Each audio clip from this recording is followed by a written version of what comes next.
पहले कभी नहीं था। और मैं ये सिर्फ आपका दिल रखने के लिए नहीं कह रहा, मैं दिल से इस बात को फील करता हूँ। आज के इस दौर में 98 to 100% मार्क्स कई स्टूडेंट आराम से ले आते हैं, और अगर कोई 98% और 100% मार्क्स ला रहा है तो किसी को कोई हैरानी नहीं होती। और हमारे दौर में सब सब्जेक्ट के मिलाकर भी कई बच्चों के 100 पूरे नहीं हो रहे थे। तो ये बात तो बिल्कुल तय है कि आज की पीढ़ी में टैलेंट की कोई कमी नहीं है। लेकिन कहानी में ट्विस्ट कब आता है जानते हैं?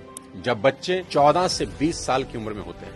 अब इनके हार्मोन्स जम करने लगते हैं, और इसका सबसे गंभीर असर ये होता है कि ये हार्मोन्स बच्चों को पेरेंट्स से दूर कर देते हैं, क्योंकि इस उम्र में बच्चों को चाहिए आजादी, और माँ बाप वो आजादी देते नहीं, क्योंकि वो जानते हैं इस तरह की आजादी के लिए ये उम्र सही नहीं है। तो पेरेंट्स रोकते हैं, समझाते हैं, उनको पता है ये उम्र फिसलने वाली है, यही वो उम्र है जिसमें फ्यूचर बन भी सकता है और बर्बाद भी हो सकता है।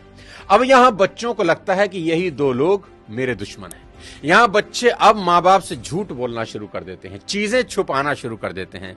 बच्चों को अब दोस्तों के साथ रहने में ज्यादा मजा आने लगता है। अपने ही माँ बाप अब दुश्मन दिखाई पड़ने लगते हैं। अगर किसी बात पर माँ बाप डांट दें तो आजकल के बच्चों का एक फेवरेट डायलॉग है, आवर पेरेंट्स आर आउटडेटेड। पापा आप सठिया गए हो। और अगर बच्चे ऐसा कर रहे हैं तो मुझे इसमें कोई हैरानी की बात नजर नहीं आती। ये नेचुरल है, सभी करते हैं। 25-30 साल पहले हम भी यही करते थे, और आज के कोई 25-30 साल के बाद इनके बच्चे भी ठीक इसी इंटेंसिटी से ऐसा ही करेंगे। ये साइकिल चलता रहेगा। अरे आपको दिक्कत क्या है हमसे? कम से कम हम कोशिश तो कर रहे हैं ना। बाकी मोहल्ले के लौंडों के जैसे सड़क पे आवारागर्दी तो नहीं कर रहा है, लंठाई तो नहीं कर रहा है। पढ़ाई पे ध्यान दिए होते तो अरे नहीं गया ध्यान पढ़ाई पे। एक और कहानी जो इस उम्र में होती है वो ये कि बच्चे अपने पेरेंट से अब नफरत करते हैं और दूसरे पेरेंट की बात खुशी खुशी सुन लेते हैं। यहाँ अपना ही एग्जाम्पल देता हूँ। आज बहुत लोग मेरी बात सुनते हैं और मानते हैं, दूर दूर से कंसल्टेशन लेने आते हैं, पर मेरी अपनी बेटी को समझाने में मेरे पसीने निकल जाते हैं। कपिल शर्मा के शो में आमिर खान का भी यही प्रॉब्लम है, जो उन्होंने बताया कि सभी स्टार्स के बच्चे अपने करियर की सलाह मुझसे लेने आते हैं, पर मेरे अपने बच्चे मेरी बात नहीं सुनते। बच्चे बात सुने या ना सुने ये मेरी प्रॉब्लम नहीं है, मेरी चिंता कुछ और है, वो बताता हूं आपको। अभी कुछ दिन पहले मैं एज अ चीफ गेस्ट अपनी बेटी के स्कूल में गया, जहां उनकी प्रिंसिपल ने मुझे इनवाइट किया। उनका कोई एनुअल डे प्रोग्राम था। मैंने वहां भी यही कहा कि मेरी चिंता बच्चों की परसेंटेज को लेकर कुछ ज्यादा नहीं है, क्योंकि पिछले 20 साल में कोई 200 से ज्यादा कॉर्पोरेट्स को मैं ट्रेन कर चुका हूं, और मैं जानता हूं कि स्कूल और कॉलेज में पढ़ाई जाने वाली 90% बातें जिंदगी में कहीं काम नहीं आती, और 90% बातें जो जिंदगी में काम आती हैं वो स्कूल और कॉलेज में पढ़ाई ही नहीं जाती। मुझे तो याद ही नहीं कि कब sine theta upon cos theta is equal to tan theta मैंने अपनी जिंदगी में कहीं इंप्लीमेंट किया। एज अ पेरेंट आज मेरी सबसे बड़ी चिंता यही है कि बच्चे किसी गलत संगत में पढ़कर कोई गलत रास्ता ना ले लें, क्योंकि कुछ रास्ते ऐसे हैं जिसमें वापसी करीब करीब नामुमकिन है, जैसे नशे का रास्ता, जहां एक बार इंसान चला जाए तो फिर वापस नहीं लौटता। नशे पर एक पूरा वीडियो मैंने बनाया है, एक बार जरूर देखना। कोई ऐसा कदम ना उठाएं जिसका पछतावा उन्हें सारी उम्र हो। एक शेर है कि एक गलत कदम उठा था राहे शौक में, एक गलत कदम उठा था राहे शौक में, और मंजिल तमाम उम्र मुझे ढूंढती रही। कि आदमी एक गलती करता है और फिर रास्ता कभी मिलता नहीं। और मेरी तो सभी स्कूल टीचर से बस इतनी ही उम्मीद है और गुजारिश है कि वो बच्चों को एक अच्छा इंसान बना दे, क्योंकि टीचर आज जो पढ़ाने वाले हैं उससे ज्यादा ज्ञान तो गूगल पर एक क्लिक में अवेलेबल है। आज टीचर की रिस्पॉन्सिबिलिटी पहले से कहीं ज्यादा है। वो अपने स्टूडेंट्स को मॉरल वैल्यू सिखा दें, बस देश के लिए कुछ करने का जज्बा उनमें भर दें तो सोने पर सुहागा हो जाए।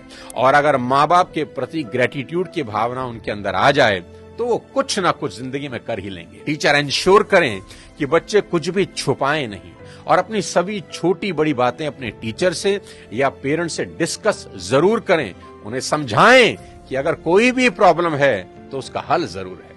आज की बेहद होनहार जनरेशन से इतनी ही रिक्वेस्ट करना चाहता हूं कि पिता की इज्जत राम की तरह करना, कि पिता के वचन पूरे करने को जीवन के 14 बरस कठोर वनवास में गुजार दिए उस व्यक्ति ने, और वो भी खुशी खुशी। आपके माँ बाप को आपसे कुछ नहीं चाहिए, वो तो अपने जाने के बाद अपनी सारी प्रॉपर्टी संपत्ति आपको ही देकर जाने वाले हैं। देश के हर युवा से कहना चाहता हूं कि आज से 3 चीजें रोज करना शुरू कर दें अगर अब भी नहीं कर रहे। सबसे पहले रोज कम से कम 30 मिनट अपने पेरेंट्स के साथ जरूर गुजारें। इधर उधर की कैसी भी बातें करें, खुद हंसें, उन्हें हंसाएं, कोई जोक सुनाएं, उनसे उनकी कोई पुरानी यादें ताजा करवाएं, उनके स्कूल कॉलेज की बातें करें, कुछ किस्से पूछें उनसे, कैसी भी बात करें पर बात करें। देखना वो अपने स्कूल कॉलेज के किस्से बताएंगे ना, जब उनकी आंखों में चमक आनी शुरू हो जाएगी। क्योंकि दोस्त, जैसे जैसे आप बड़े हो रहे हैं ना, आपके माँ बाप बूढ़े हो रहे हैं और ये समय फिर नहीं आएगा।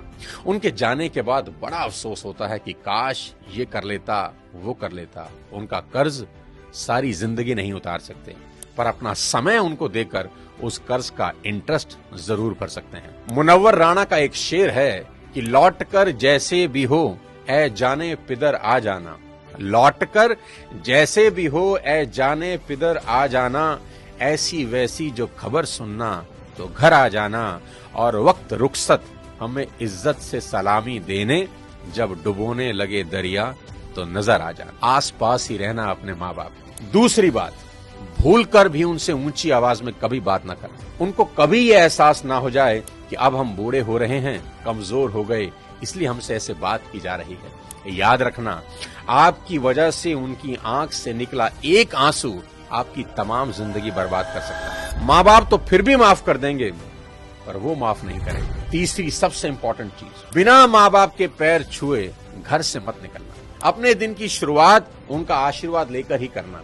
मैं आपको ये अपने पर्सनल एक्सपीरियंस से बता रहा हूं कि ये एक ऐसा सुरक्षा कवच है जो आपको बड़ी से बड़ी मुसीबत से बचा देगा। दिल से दिए उनके आशीर्वाद को भगवान भी नहीं टाल सकते। बस ये 3 चीजों पर अमल करना शुरू कर देना मेरा दोस्त। मेरा दावा है देवता भी आपको आगे बढ़ने से नहीं रोक पाएंगे। मैं चाहता हूं कि आप इस वीडियो को पूरे देश के नौजवानों को भेज दें, हर माँ बाप को भेज दें। हर माँ बाप अपने बच्चों के साथ बैठकर ये वीडियो जरूर देखें।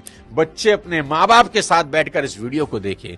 बहुत सी चीजें हम रोज शेयर करते हैं व्हाट्सएप पे, यूट्यूब पे, यहां वहां से, पर आपसे रिक्वेस्ट है कि इस वीडियो को पूरे देश में शेयर कर दें और मिलकर भारत को एक बेहतर भारत बनाएं। अगले किसी और वीडियो के साथ फिर आपसे मुलाकात करूंगा। तब तक अपने स्वास्थ्य का ध्यान